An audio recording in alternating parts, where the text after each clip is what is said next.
Evangelho segundo São Lucas, capítulo 19. Até chegarmos aqui, nós passamos pela primeira sessão de Lucas, que diz respeito ao seu nascimento, vários eventos sobrenaturais, anjos se manifestando, trazendo palavras para Zacarias quanto ao nascimento de João Batista, se manifestando a Maria, trazendo palavras a respeito de Jesus. Encontramos também os maravilhosos cânticos, o cântico de Maria, cântico de Zacarias, o cântico de Simeão. Depois encontramos o batismo de Jesus no capítulo 3 e a tentação de Jesus no começo do capítulo 4. Portanto, a primeira sessão de Lucas é do capítulo 1 até a metade do capítulo 4. Segunda metade do capítulo 4 até o capítulo 9, verso 13, está o registro de Jesus na Galileia. E do capítulo 9, verso 14, até o capítulo 19, verso 27, é a transição de Jesus da Galileia para Jerusalém, ok? Quando chegamos então no capítulo 19, encontramos Jesus em Jericó, bem próximo de Jerusalém, na cidade de Jericó, quando ele se encontra com Zaqueu e entra na casa de Zaqueu, na família de Zaqueu, na vida de Zaqueu e promove uma grande transformação. Na sequência, a gente encontra uma parábola muito importante aqui no capítulo 19, que é a parábola das 10 minas. Muito importante, mais para frente eu vou explicar por quê. Depois, a partir do verso 28, então, Jesus chega em Jerusalém e é o registro da entrada triunfal de Jesus em Jerusalém, que vai até o verso 44, com um momento muito especial aqui, entre o 41 e 44, que Jesus para diante de Jerusalém, lamenta sobre Jerusalém, libera uma profecia sobre Jerusalém, que não ficaria pedra sobre pedra, e justifica isso com a última frase do verso 44, diz assim: pois que não conheceste o tempo da tua visitação. Muito importante isso. E finaliza o capítulo com Jesus no templo, expulsando vendilhões e falando sobre o templo ser casa de oração. Muito bem. Quais os destaques que eu faço para você aqui no capítulo 19? O primeiro destaque está aqui na postura de Zaqueu.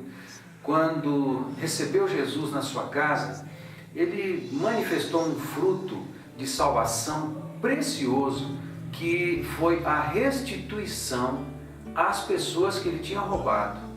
E isso me alerta e me ensina a vida de que quando cometemos pecados contra pessoas, é preciso arrependimento, é preciso pedido de perdão, é preciso reconciliação, mas também é preciso reparação. Reparar as pessoas dos prejuízos que os nossos pecados cometeram na vida delas. Em alguns casos isso não vai ser possível, mas o nosso coração e a nossa vida tem que estar à disposição delas para contribuir também, além do perdão, quebrantamento, com a reparação. Muito bom.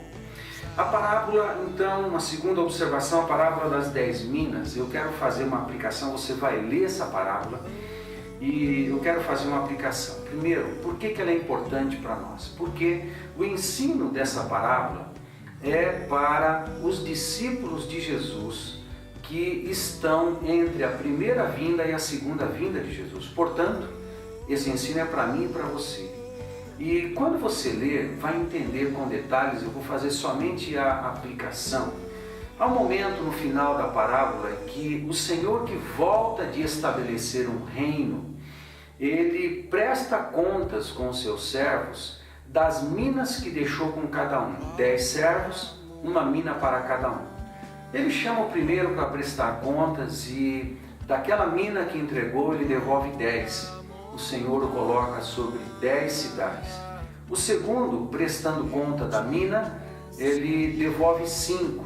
e o Senhor o coloca sobre o governo de 5 cidades. E um terceiro servo devolve a única mina para o Senhor, e dizendo e justificando muitas coisas, explicando outras, dizendo da severidade do Senhor e que ele guardou num lenço essa mina para devolver ao Senhor quando ele retornasse. O Senhor repreende esse servo porque ele devia multiplicar os talentos, a mina que recebeu, os recursos que recebeu, e assim fazer os negócios do Senhor, a causa do Senhor, expandir e se multiplicar. Amado, nós prestaremos contas ao Senhor de tudo que temos recebido dele, seja talento, seja recurso financeiro, seja dons, seja formação, inteligência, tudo que recebemos, precisamos fazer multiplicar, abençoando pessoas, abençoando a obra de Deus na nossa família, a obra de Deus na nossa igreja, a obra de Deus na nossa cidade. Nós precisamos fazer multiplicar tudo que recebemos de Deus, distribuir virtudes, dons, talentos, servir as pessoas. Precisamos multiplicar, porque um dia nós vamos prestar contas ao Senhor. Como é que está a tua vida quanto ao teu chamado, a tua vocação, aquilo que Deus já tem colocado na sua mão? Como é que você tem servido com todos esses recursos? Como você tem multiplicado?